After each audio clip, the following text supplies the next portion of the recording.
Zee 24 तास एक पाऊल पुढे। नमस्कार, रोकठोक मध्ये आपलं स्वागत। महाराष्ट्राच्या राजकारणावर डाग असलेला आदर्श घोटाळा सध्या आयोगापुढील साक्षी आणि माजी मुख्यमंत्र्यांची एकमेकावरची टोलवाटोलवी यामुळे गाजतोय। आदर्श प्रकरणी फायलींवर बिनदिक्कत सह्या ठोकणाऱ्यांनी आता एकमेकांवर बोट दाखवण्याबरोबरच आपल्या सदहेतूंचे दाखलेही देण्यास सुरुवात केली आहे। अशोकराव चव्हाणांनी दिलेल्या दुसऱ्या साक्षीतही तो मी नव्हेचा पुढला अंक रंगला असला तरी तत्कालीन महसूल प्रधान सचिव DK शंकरन यांचं नाव समोर आणून अशोकरावांनी अधिकाऱ्यांवर खापर फोडण्याचा इतर नेत्यांचा आदर्श मात्र जपलाय। आता खरं कोण आणि खोटं कोण ही यथावकाश बाहेर येईलच। मात्र याच दिरंगाईवर बोट ठेवताना सध्याच्या मुख्यमंत्र्यांनी म्हणजेच पृथ्वीराज चव्हाण यांनी कोर्ट, माहितीचा अधिकार आणि त्याहीपेक्षा मीडियामुळे प्रशासन चालवणं कठीण झाल्याचं एक प्रकारे अजब तर्कशास्त्रही मांडलंय। एकूणच या सर्व घडामोडींचा सडेतोड परामर्श घेण्याचा प्रयत्न करूयात नको तो आदर्श या खास कार्यक्रमात।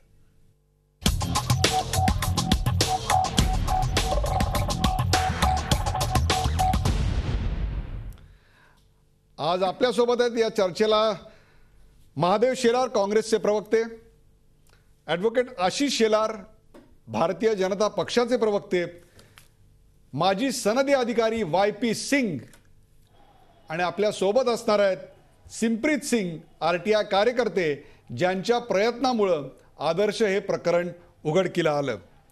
या चर्चेला सुरुवात करण्याआधी आपण याच्यावरचा एक रिपोर्ट पाहूया।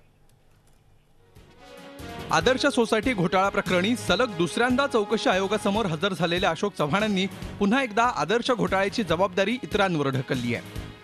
माजी मुख्यमंत्री विलासराव देशमुख आणि अधिकाऱ्यांच्या कोर्टात त्यांनी चेंडू टोलवलाय। इरादा पत्रावर स्वाक्षरी केल्याचं त्यांनी मान्य केलं असलं तरी याची जबाबदारी घ्यायचं मात्र त्यांनी टाळलंय। तत्कालीन मुख्यमंत्री विलासरावांकडून महसूल विभागाकडे पाठवलेल्या पत्राप्रमाणे छाननीचे आदेश देण्यात आले होते। मुख्यमंत्र्यांच्या आदेशानुसार छाननी झाल्यामुळे लक्ष दिलं नाही। छाननीच्या 2 वर्षांनंतर सशर्त इरादापत्र झालं। ते तपासण्याची जबाबदारी महसूल विभागाच्या प्रधान सचिवांची होती, त्यामुळे आपण न पाहताच चांगल्या हेतूने स्वाक्षरी केली असं चव्हाणांनी म्हटलंय। आदर्श सोसायटीला वाढीव FSI देण्याची फाईल मंजूर केल्याचं त्यांनी मान्य केलंय। रिवोकेशनच्या बाबत मी विचारलं की तुम्ही कशाला रिवोक केला, तर साहेबने असं सांगितलं, चव्हाण साहेबनी, की जो नोटिंग मला दिली होती ते रिझनिंग जे दिला होता त्याच्याबरोबर मी संमती होता आणि त्याच्यासाठी मी कन्फर्म केलं पोस्ट फॅक्टो। रिवोकेशन ऑफ ओसीसाठी होते, ओसीला रिवोक करायची जे नोटिंग होती ते नोटिंग त्यांनी अप्रूव्ह केली। आदर्श सोसायटीच्या कोणत्या सदस्यांना आपण ओळखता या आयोगाच्या प्रश्नावर अशोक चव्हाणांच्या वकिलांनी आक्षेप घेतला। आयोगासमोर हजर राहताना दिलेल्या टर्म्स आणि रेफरन्सेसमध्ये हा उल्लेख नसल्याचं सांगत आक्षेप घेण्यात आला। त्यामुळे आता याबाबत साक्षीसाठी अशोक चव्हाणांना पुन्हा बोलवण्यात येणार आहे। मेंबरशिपच्या इश्यूवरती त्यांनी सांगितलं की त्यांच्या ॲडव्होकेटनी सांगितलं की ते साहेब परत येणार तयार आहे। आता इश्यू नंबर 3, 4, 5 आणि 89 घेऊन घ्या आणि इश्यू नंबर 6 की 10 असेल तर तुम्ही परत मला बोलवेल तर मी यायला तयार आहे। तर जेव्हा कमिशन बोलवेल तेव्हा येईल आणि परत साक्षी देणार। एकूणच या प्रकारात अशोक चव्हाणांनी तत्कालीन मुख्यमंत्री विलासराव देशमुख आणि महसूल विभागाचे तत्कालीन प्रधान सचिव DK शंकरन यांना अडचणीत आणलाय। विशेष म्हणजे DK शंकरन यांच्या मुलाचाही आदर्शमध्ये फ्लॅट आहे। एकूणच या माजी मुख्यमंत्र्यांच्या टोलवाटोलवीत अधिकाऱ्यांच्या भूमिकांवरही सवाल उपस्थित होत आहेत। झी 24 ताससाठी दीपक भातुसे, मुंबई। 25 जूनला सुशील कुमार शिंदे यांनी आयोगासमोर काय सांगितलं बघा। विलासरावांकडे बोट दाखवत संपूर्ण झटकण्याचा प्रयत्न केला। आदर्शचं इरादापत्र माझ्या आधीच्या मुख्यमंत्र्यांनी दिलं, मी केवळ आदर्शच्या अलॉटमेंट लेटरवर सही केली। 26 जून मंगळवार विलासराव देशमुखांनी आपल्या साक्षीत सांगितलं, तत्कालीन महसूल मंत्री म्हणजेच अशोकराव चव्हाण आणि अधिकाऱ्यांकडे त्यांनी बोट दाखवलं आणि महसूल खात्याने निर्णय घेतले, मी फक्त सही केली। त्याबरोबरच त्यांनी आदर्श सोसायटी लष्करी अधिकाऱ्यांसाठीच होती असा आपला समज होता। इरादापत्रावर मी सही केली असली तरी तत्कालीन अर्थमंत्री जयंत पाटील आणि महसूल मंत्री अशोक चव्हाण यांची त्याला मंजुरी आहे असंही त्यांनी सांगितलं। तर या प्रश्नावरची सर्वात कडी म्हणजे अशोक चव्हाणांची 2 दिवस जी साक्ष चाललेली होती त्यात त्यांनी काय विधानं आज केली बघूया। कुलाब्यातील आदर्श या वादग्रस्त इमारतीच्या कोट्यावधीच्या गैरप्रकाराबद्दल मला काहीच माहीत नव्हतं.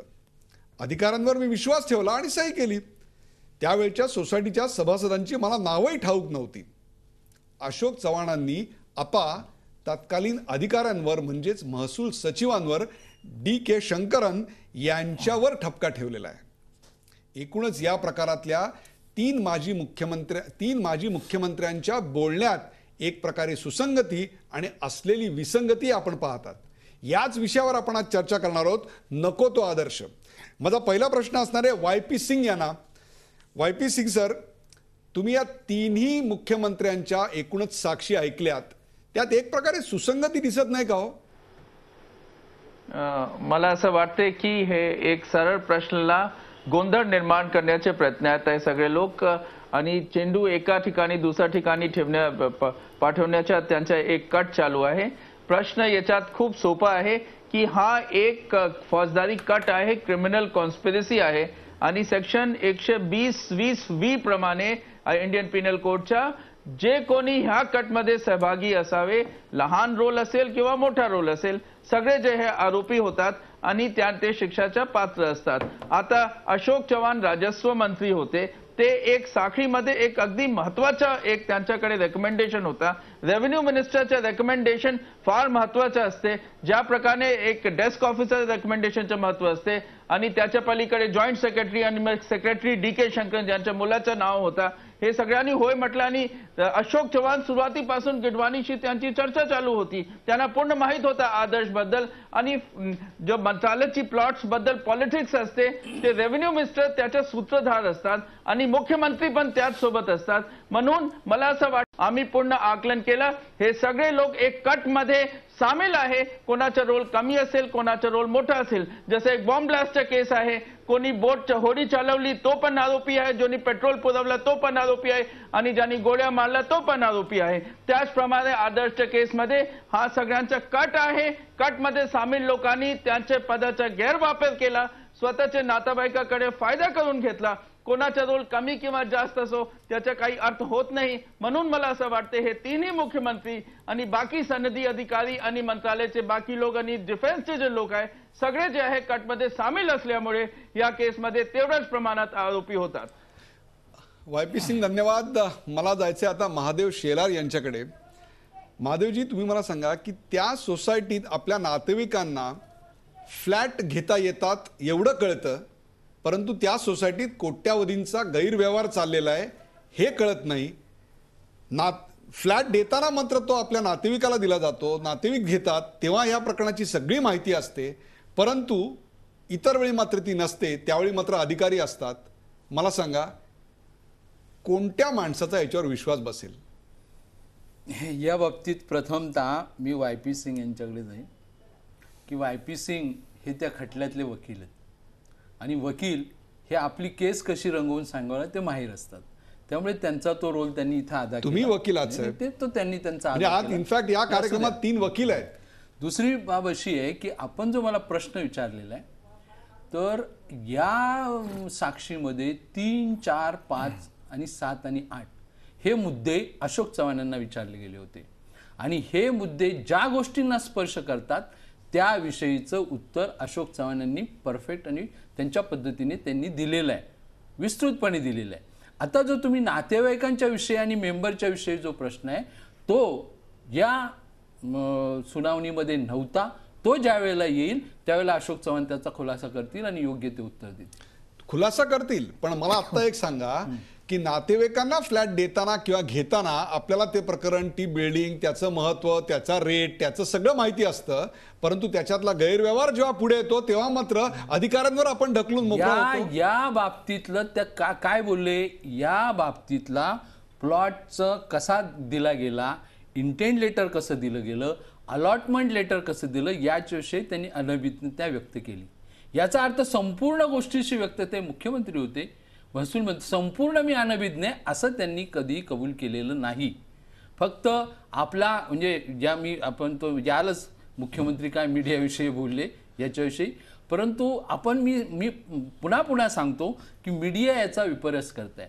कारण का, सुशील कुमार शिंदेनी साक्ष दिली ते काय म्हणाले की माझ्या काळात हे घडलेलं नाही, इंटेंट लेटर विलासरावांच्या काळात दिलं गेलं. झालं ताबडतोब. सुशीलकुमार शिंदेनी विलासरावांवर ठपका ठेवला. अजिबात त्यांनी ठपका ठेवले नाही. विलासरावांनी साक्षी दिली, ती देखील त्यामध्ये देखील ते काय बोलले, तर लगेच मीडिया अशोक चव्हाणांकडे बोट विलासरावांनी सरकवलं.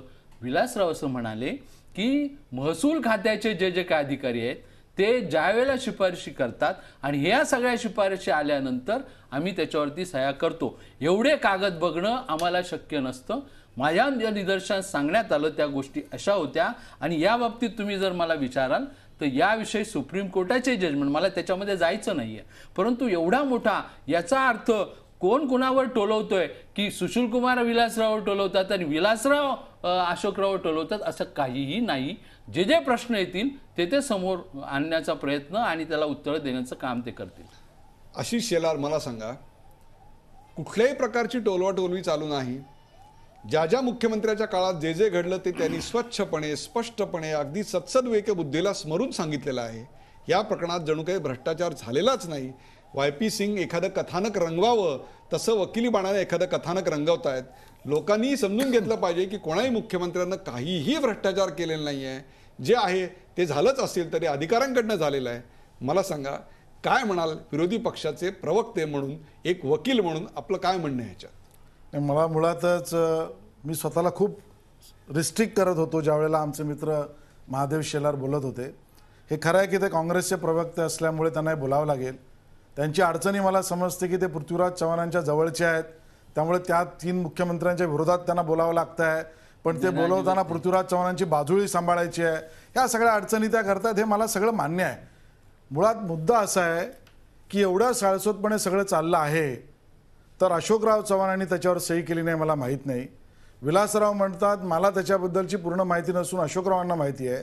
सुशील कुमार म्हणतात की मला त्याच्याबद्दलचं विचारूच नका कारण मला लक्षातच राहत नाही. CBIकडे CBIने इन्व्हेस्टिगेशन सुरू केलं. सरकार असं म्हणतंय की CBIचा आता रोल नाही. इथे इन्क्वायरी कमिशन बसलंय, ते इन्क्वायरी कमिशन असं म्हणतंय की ऑलरेडी प्लॉटचा निर्णय आम्ही लावलेला आहे. त्यामुळे या सगळ्या गोंधळामध्ये मुळात दोषी कोण आहे?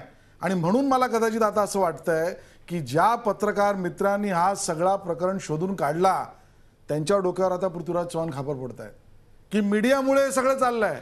येथे कोणी कोणाला काही मदत केलेली नाही. प्लॉटमध्ये MOEFचे CRZचे उल्लंघन झालेलं नाही, FSIचं व्हायोलेशन झालं नाही, यांच्या नातेवाईकांना फ्लॅट दिले गेलेले नाहीत, यातना कोणाला बेनिफिट मिळालेला नाही, यांना सगळ्यांना बिझनेस रूल माहिती आहे, यांना सगळ्यांना बाकी कुठलीही गोष्ट आठवत नाही. महाराष्ट्रासमोर हे सगळं जे काही चाललंय असं सगळं तुम्ही एका CMलाही घरी पाठवलं, काही झालेलं नसताना अशा सगळ्या बॅकग्राऊंडवर आता मीडिया जबाबदार आहे. इतक्या वाईट पद्धतीने मी असं म्हणेन हे हाताळलेलं काम काँग्रेसने केलेलं आहे. मला असं वाटतं गेल्या 60 वर्षाच्या इतिहासामध्ये हे आदर्श उदाहरण आहे. करून सवरून झालो आणि देवपूजेला लागलो, अशा पद्धतीची भूमिका काँग्रेसचे सगळे लोक लावतायत आणि ही भयंकर गोष्ट आहे. हा आदर्श प्रकार महाराष्ट्र बघतोय. महादेव शेलार आपण हे विसरू नका अशी माझी आपल्याला विनंती आहे. महादेव शेलार अर्थातच आशिष शेलार यांच्या प्रत्येक आक्षेपाला उत्तर देणार आहेत.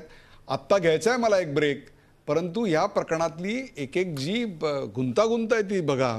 काँग्रेस एकीकडे म्हणते यातला कुठलाही मुख्यमंत्री दोषी नाही, विरोधी पक्षनेते म्हणतायत मग हे जर दोषी नसतील तर नेमके दोषी कोण हे अजून समोर आलेलं नाही. आज इतक्या दिवसांतर पाऊस वाढत चाललाय आणि तसाच या प्रकरणातला गुंताही. थोडा वेळ थांबा. YP सिंग आहेत, सिमरित सिंग येणार आहेत, महादेव शेलार उत्तर देणार आहेत. आपण बघूया यातनं काही हाताला लागतंय का. झी 24 तास, एक पाऊल पुढे.